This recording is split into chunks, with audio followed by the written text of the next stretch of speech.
Good afternoon. This is the final session of the day. My name is Joe Eszes. I'm an old cavalry officer. You'll note that we've assembled the most talented, the most gifted, and the most capable officers that are at this symposium, all of whom are commanding air cavalry squadrons, or HARS. You see the questions in front of you. We've brainstormed this, we've evaluated what we believe is important in terms of the Heavy Attack Reconnaissance Squadron and derived these questions. So, Colonel Tackerberry, what do you think about doctrine? Sir, for everybody, Jonathan Tackerberry, Commander 117, 82nd Airborne Division. So one of the shortfalls or challenges that we have as a Heavy Attack Reconnaissance Squadron is there is no standard doctrine written from the Aviation Center of Excellence. I know when Mike Gooch takes over doctrine in the next few days, he'll be rewriting it for us. But the challenge with that is as we are constantly trying to get better and learn how to fight the division RNS, so are the divisions that we support. And over the past year when I've been in command, each of the different division warfighting exercises, each cab has fought it differently. We fought it different than the way 25th, 1st ID, 4th ID just finished one successfully. They fought it completely different. They did a great job, but there is no standardization, no standard task organization. Lots of the senior leaders are trying to develop the old CAV reconnaissance, the ACR concept. So as we plug and play, as General Gaylor said on day one of trying to standardize battle books, SOPs, how we fight, I think a huge benefit for the HARS and for division commanders is if we standardized how the HARS are employed. Now, you answered two questions. You talked about doctrine, and the others are welcome to talk about that as well. You also commented that commanders are doing things differently in the field, which suggests, again, we have a doctrinal issue and senior commanders who don't know how to employ the HARS. Is that a correct assumption? Great. Colonel Johnson. I couldn't hear what you said. Colonel Johnson, what's on your mind in terms of those questions? So I'll talk about the UAS platoons. I think we've seen a myriad of different employments for training organization for the UAS platoons, ranging from maintaining a standard MTO or consolidating to gain training efficiencies in those environments.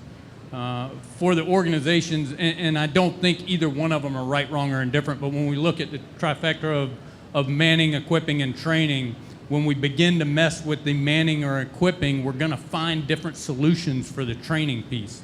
If we're equipped at 60%, we're gonna potentially find some efficiencies in consolidating to get the most effective training. However, I think the MTO is a sound and solid MTO. I really like the way that the MTO creates a manned, unmanned organization down at the troop level so that it could be split to support different BCTs. However, I think when we have shortfalls in the manning and equipping side of the house, then we're forced to find other efficiencies for our training. Yeah, we've spoken about that, and we've talked to some of the answers to these questions. There are a number of ways to skin the cat. The issue is that the UAS, the Unmanned Aerial Sensor, is the long pole in the tent that differentiates between an attack battalion and an air cavalry squadron. It extends the range beyond the next terrain feature, so to speak. We've got to get at the long pole in the tent and manage, maintain, and sustain the UAS fleet for this organization to function correctly. Colonel Cody. Clint Cody, Command 16 Cav at Fort Riley, and I mean, pretty much everything Colonel Johnson said is spot on. We were the first HARS to go to Korea. We went through a lot of issues really on the manning, and then also with the split base stops. I actually have one of my UAS gurus from 16, and he can speak. He's actually one of the platoons that doesn't have equipment, which we will be getting your equipment in September. We just found out.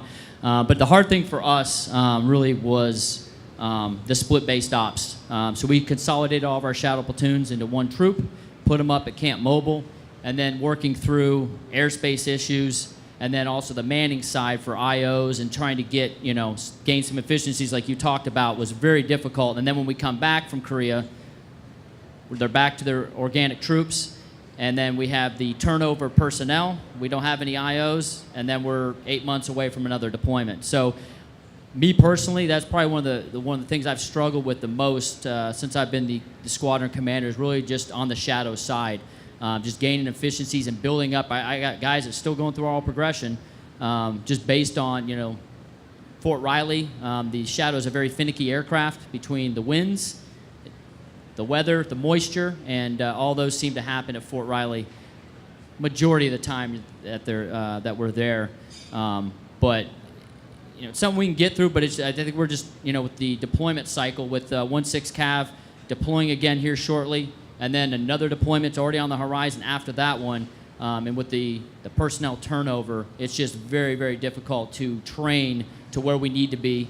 At the same time, we're also fielding echo models, which we do not have any man-to-man team, no rovers. We have no capabilities on the aircraft whatsoever to even do man-to-man teaming. So we're resorting to old school talk-ons, which are good, but we're really not executing the way the HARS is designed with the technology that's on board the aircraft, just based on the shortfalls with the 64 Echo, and then also with the personnel, the Shadows. If I may I ask you a question? Are we teaching our UAS personnel to be scouts? Yes. Yes. We have, for us, our pilots' briefs, our shadow operators come to our pilots' briefs. We are trying to, you know, make them scout pilots. Talk, act, just like the Apache pilots are. And we're starting to see, you know, we're starting to gain some efficiency there. But, again, it's a struggle. Trying to get my pilots down there to actually sit in the UMs with the shadow operators to kind of start working some of that.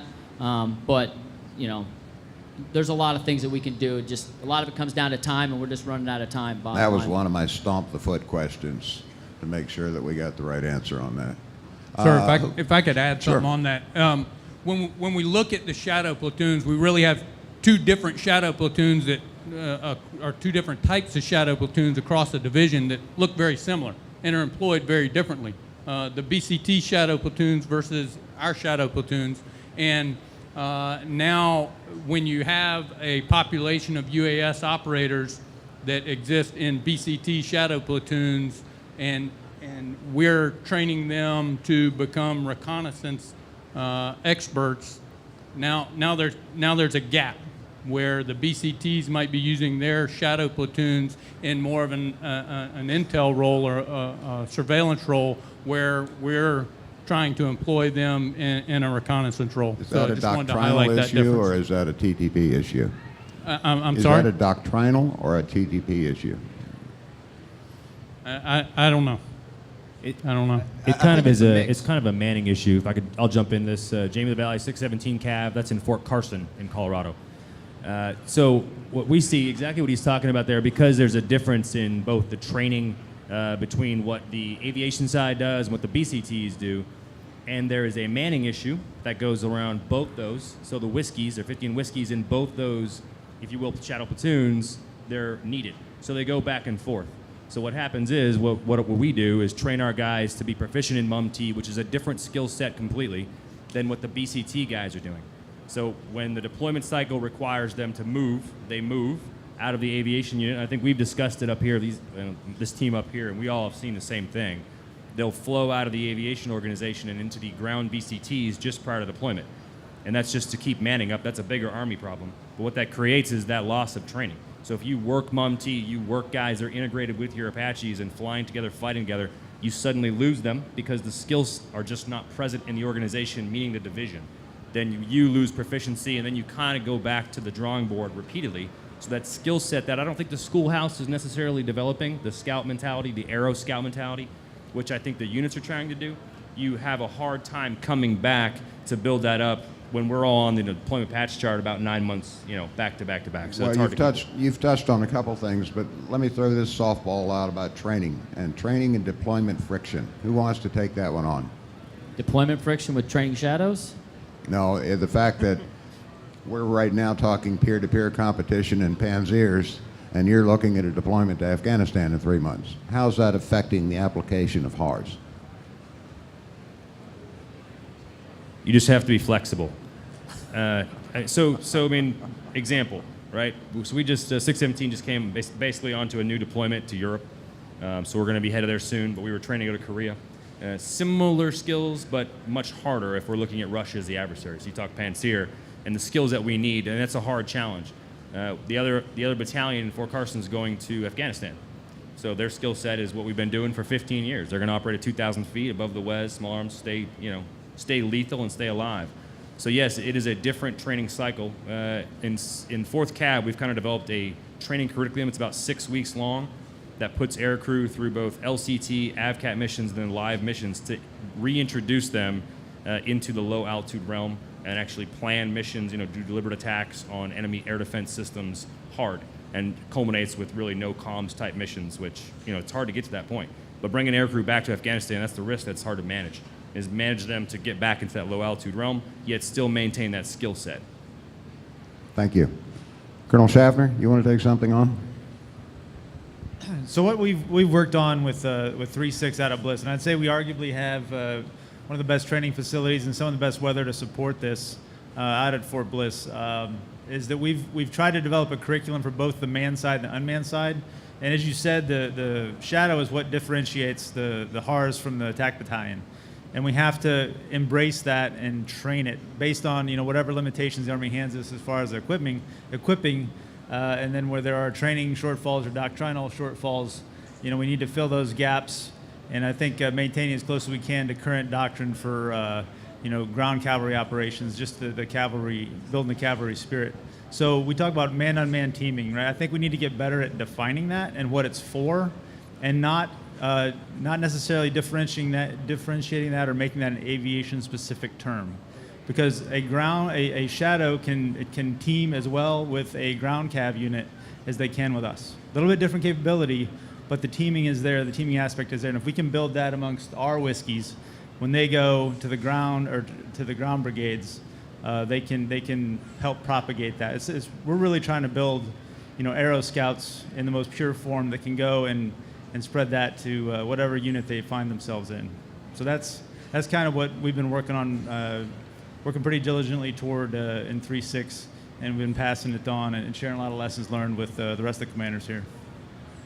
And how do you share lessons learned in your experiences so we can drive this doctrine question and the issue of senior leadership understanding HARS? So I'd say we're getting to the point right now with we all talk pretty regularly on email. Haven't met some of these guys before, but have exchanged emails quite a bit. And we send best practices, TTPs, AARs from NTC, different things we're working on. And it just this group is it seems to be leading the way as far as how to integrate and build the HARS doctrine, kind of ground up. Do you have a point of contact at Mother Rucker that does that and collates this stuff and is? AirCav Leaders course is who we go through. Mike okay. Gugenow, Clint Chamberlain will be our link back to the Aviation Center. You got something, Colonel Smith? I'll just speak to the last comment. I'm probably in one of the worst training areas. It's very challenging for us to get our shadow training in. We have a very small area. We share it with the artillery in a co-use. When we do push out to Yakima, that's pretty much our opportunity, and it's a 5-6 hour convoy. So very difficult for us to get the training in. But I think another observation from us has been systemically trying to get the BCTs to accept the HARS concept has probably been my biggest observation, and that's probably on us. It's on our senior leaders. Continue to message them on how we can be a part of their collection plan within the HARS, rather than making. But it seems to be a binary decision for them on whether or not they take the shadows away. But if you look at when it counts, in Afghanistan and Iraq, when it counts, where do the shadows go? They're not staying with the HARS. And I think that's an Army issue that we need to address. I think we need to be able to execute as a HARS. I would love to do it. I think we need to be flexible enough to give the BCT some lines in their ISR lines, while at the same time allowing us to use them in different times. We need to be flexible about it. I think if we make it a binary decision, we're going to lose every single time out to the BCTs. But it's been a big frustrating point as me and my SP have had a lot of communication about it. You spend a lot of time trying to train this concept at home station, only for you to lose it as soon as it counts. And I think that's a lost capability for our Army if we don't get the opportunity to execute as a combined HARS. Yeah, I don't have an agenda on this. I'm simply the moderator. But if you view this and put this into perspective, the fact of the matter is that HARS is our first experiment in MUMT. It's the first experiment where we're using an unmanned aerial sensor in a tactical organization to do tactical things for a next higher commander. Organic stuff. And if we don't get this right, I fear for the future in terms of what may happen in terms of unmanned systems. Sir, if I could piggyback on Sure. that about the training of the HARS. So the CTCs right now aren't really equipped for us to come down, or the patch chart doesn't allow us to come down and fight as a HARS. We're always still going as multifunctional aviation task forces. The only time we can really fight the HARS is in a warfighter exercise where it's computer-based. So I think one of the challenges, once we get outside of just doing it in a warfighter exercise and senior leaders can see what can be done with the HARS, besides a CTE with limited resources at a home station, I think that would also help the cause. If I could jump Yes, in sir. there. So the Sure. 4th Cab, we just did a warfighter up there, and as we entered it, we did go doctrinally where the HARS was going to plan to operate more along the reconnaissance kind of focus, and then the ARB kind of in the more, out of contact attacks, so cross-flot type missions. What we ended up doing was, once you saw the way that was employed in the game, you just had a loss of asset. You didn't have assets forward, which is where they all needed to be. So we modified the way we were fighting without getting too specific, but really we just had two sectors. The ARB and the HARS operated exactly the same, which was at the flot with UAS forward. So you had the Gray Eagle deep and the shadows just past the flot, like 8 clicks out. And you just basically fought as the flot moved. We stayed right at the edge of it and moved forward. And I think 4th Cab had a lot of success. 4th ID had a lot of success because of it. And we, minimal losses, but they were in the fight the whole time, and it was just a continuous, really screen movement to contact, and they stayed in the fight, and it had a significant impact on the whole maneuver fight. But when it comes to doctrine, we were not necessarily fighting doctrine. We were fighting the platforms at their best, most advantageous position in the fight. Okay. Anybody else want to comment on that at all? Anyone else want to comment on that issue?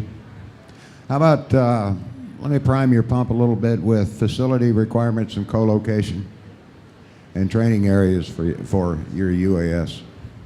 I'll jump on that. Jump real on quick. that one. Yeah. So at Fort Riley, we have all of our manned platforms are down the flight line at Marshall Army Airfield, and then our shadows are up on the hill. It's about a 15-minute drive, but it might as well be an hour or two away. It's very difficult, timing-wise, getting everyone up there. And then just the airspace in general, trying to get, out doing the man-to-man teaming.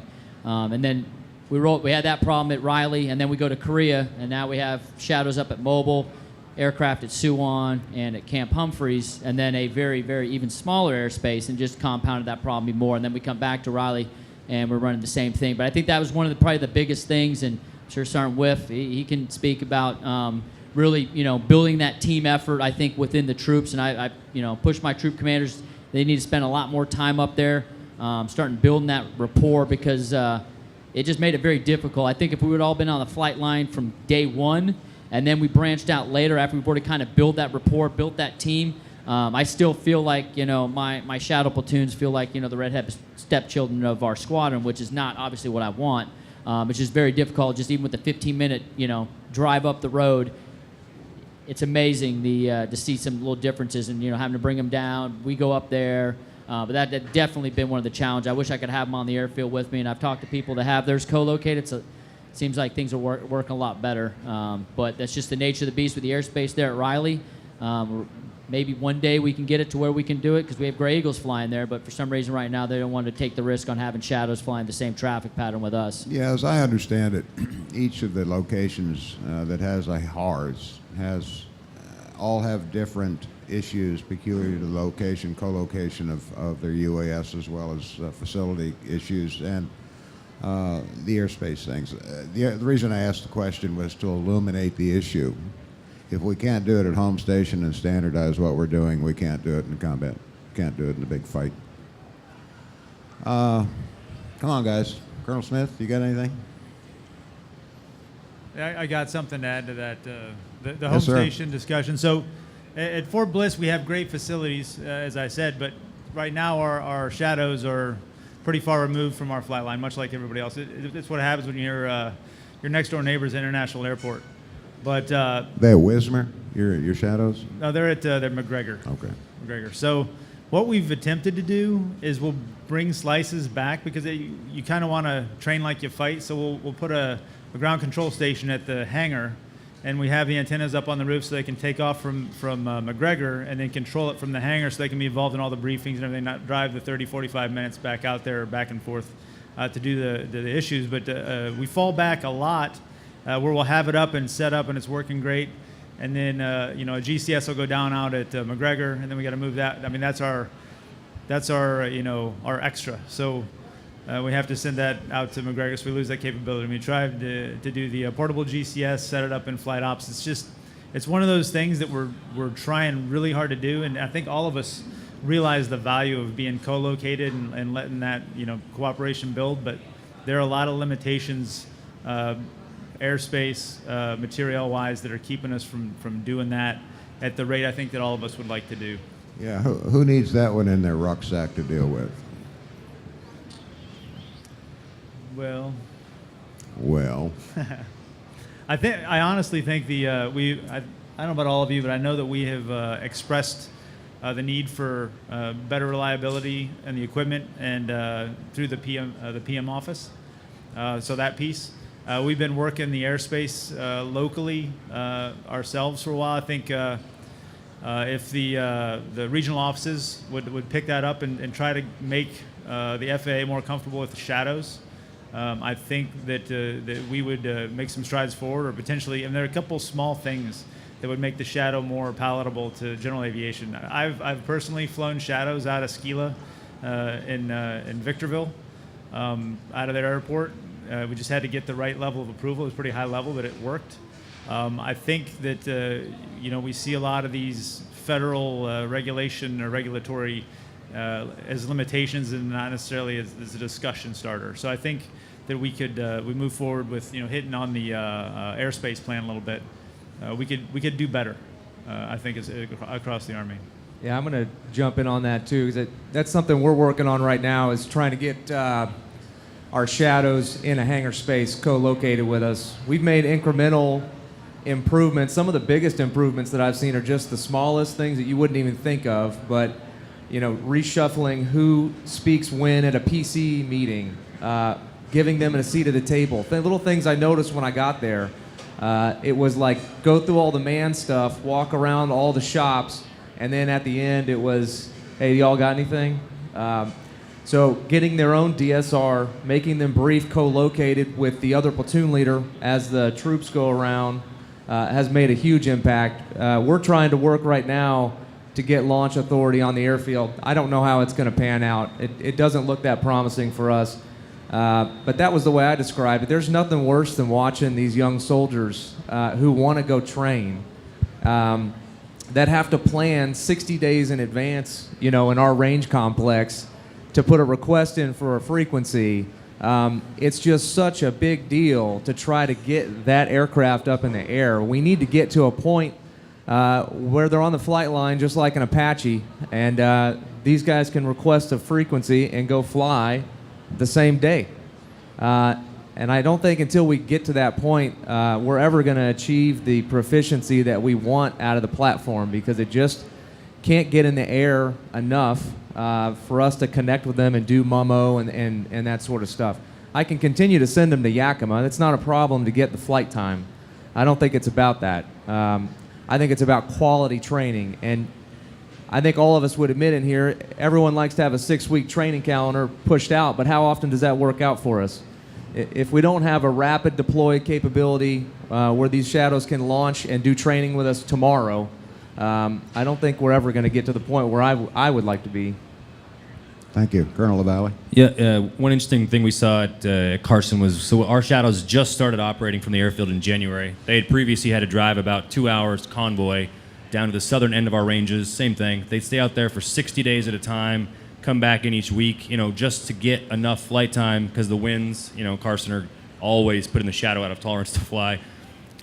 So it was hard, but what that led to was a lot of discipline problems, was motivation problems, we just had a lot of community problems because they were in the field continuously.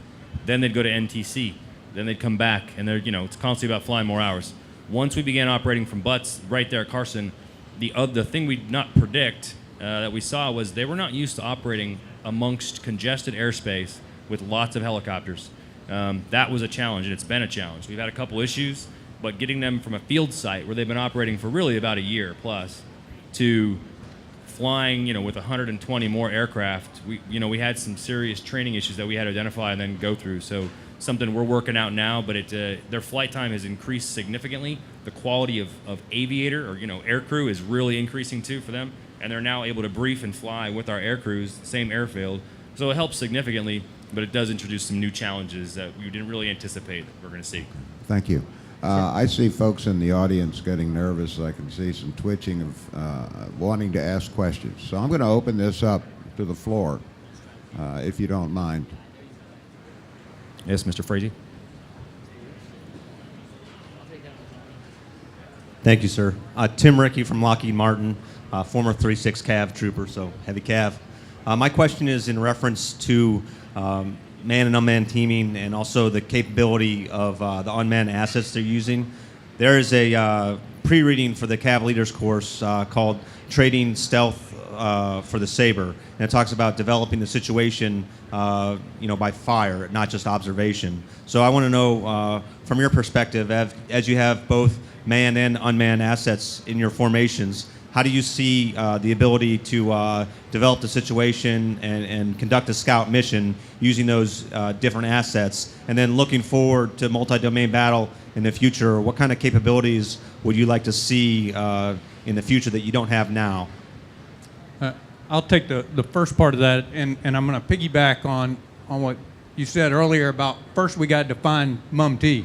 And it's more than pulling a video feed into an aircraft, right? That's just a piece of technology. When we talk about the MUM-T and achieving some maneuver effect on a battlefield using those two different types of assets and the technology to link the two and achieve that effect on the battlefield, that's where we begin to I believe, achieve the spirit of MUM-T.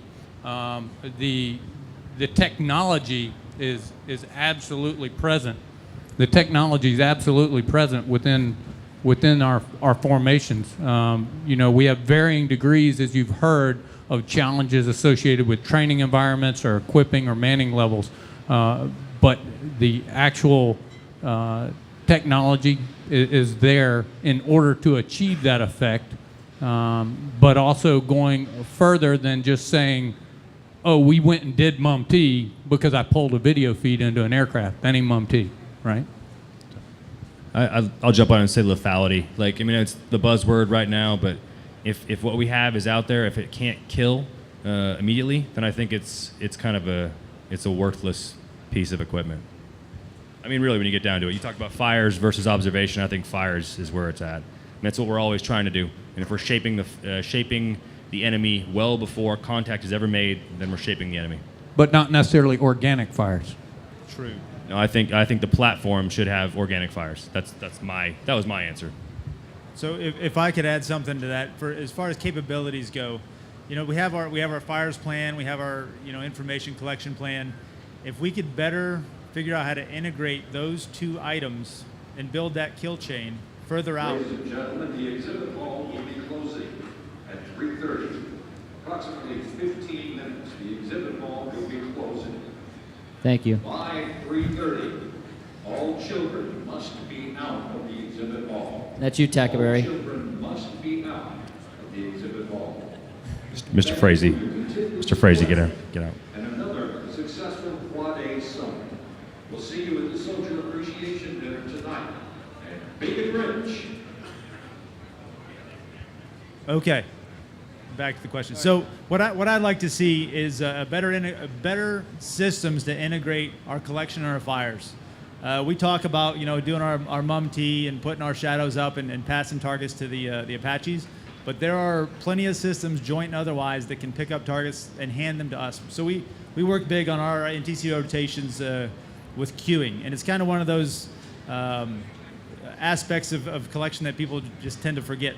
But if somebody can pick up a moving target indicator, pass it to a FMV platform, and pass it to, it gets passed between those to the Shadow, to the Apache, is wonderful. There are a lot of technologies we've seen out here today with the radar systems and things that can take a broad look on the battlefield, and how can we queue off of that? How can we queue off of signal collection?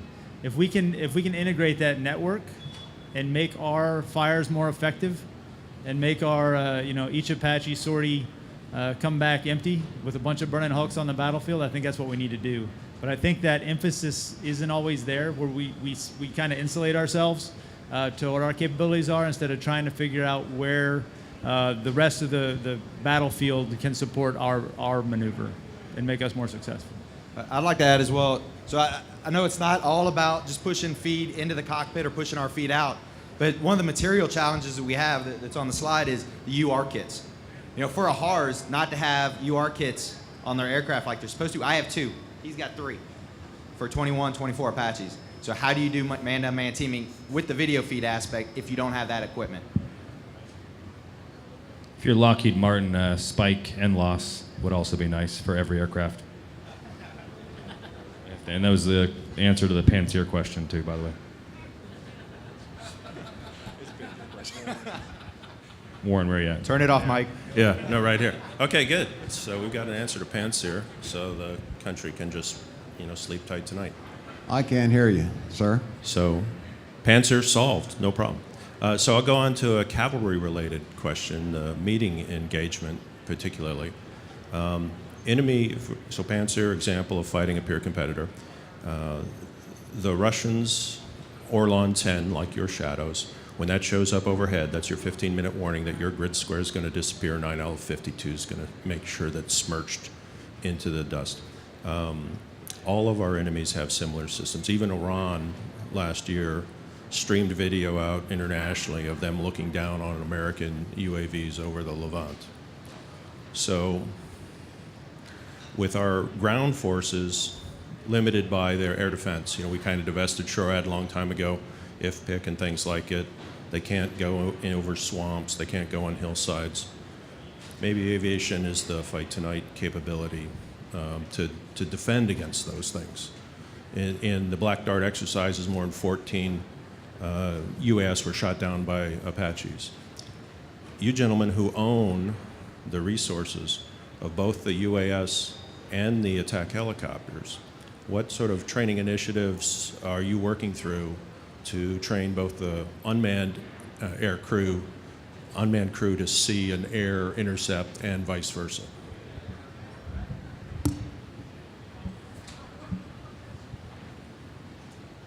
Well, you got an answer to that question.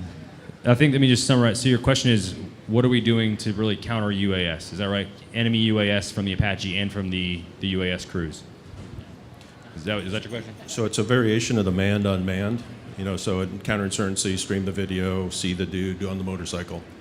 But defending the good guys from enemy UAS, hard. Sending our UAS into bad guy territory and them being intercepted by the bad guys, also hard.